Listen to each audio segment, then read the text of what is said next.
From Edit panel, select the clip that you want to rotate. Then click on Inspector. Under Video, here you'll find Rotation Angle. Using this rotation angle, you can easily rotate your video. And to reset your rotation, click this reset icon. And here's another way to rotate your video.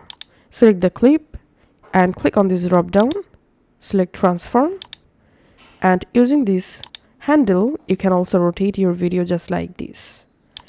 If you want to rotate from a specific part, all you have to need, put this part to the location just like this, and now you can easily rotate the video from the selected part just like this. And now to flip the video, select the clip, go to Inspector. Under Transform, here you will find Flip. By clicking on this flip icon, you can flip your video horizontally, also vertically just like this.